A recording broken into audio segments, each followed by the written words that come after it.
Good evening foodies.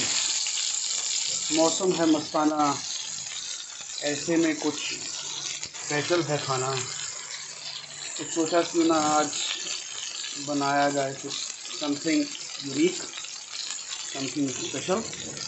तो आप cut लिया अपना वड्डे वाला तवा, तो इस पर आप टुकड़े टुकड़े करके टमाटर सीट देते हैं। आप जो अगली डिश पावे तो इंग्रीडिएंट्स नाल तुहानूं दिखावांगे।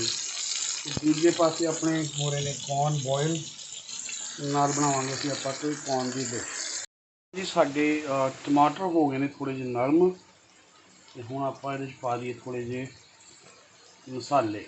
आ सिट्टता थोड़ा जा कोरिएंडर पाउडर, चलो थोड़ा जा होर पा, थोड़ी जी आपां सिट्टती इहदे च टर्मरिक, थोड़ी जी सिट्टती आपां इहदे लाल मिर्च, हल्का जिहा आपां इहदे विच पाता नमक। ते आपां हुण इहनूं चंगी तरह रला देना। जिवें फस्ट क्लास जो चटनी जी बन रही। आ सिलिकॉन वाली कड़छियां जी बहुत वधिया आ गई, रोटी बनाने का मज़ा ही कुछ हो गया। लो साडे टमाटर एंड सैट हो गए।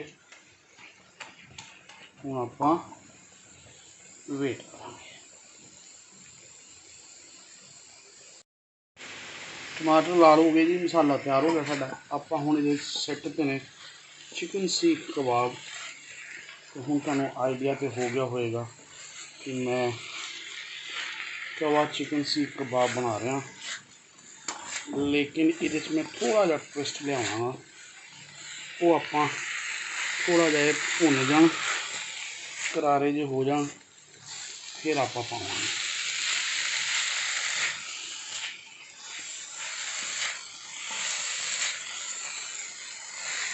Honestly speaking, I love cooking on this big tawa, and it has altogether different feeling.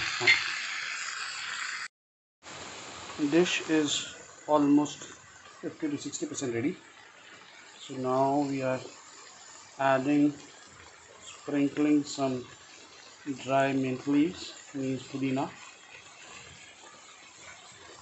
इस तो बाद आप दो छोटिया छोटिया चीज़ां होर पावांगे, साडी डिश हो जाएगी तैयार।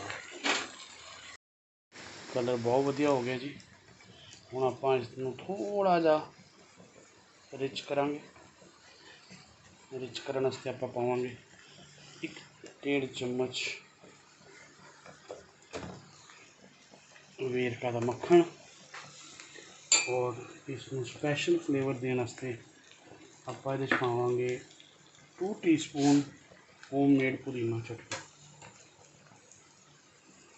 कोई रॉकेट साइंस नहीं है, basic ingredients, but the dish I have eaten in the past as well. It's turned out scrumptious. So just wait, let me complete this and do my plating, and we'll share it with you. Thanks. Our chicken seekh kebab dhania pudina with butter is ready. So simple plating, nothing fancy. Hope my family will love it. Our chicken seekh kebab dhania pudina with butter is ready. So simple plating, nothing fancy. Hope my family will love it.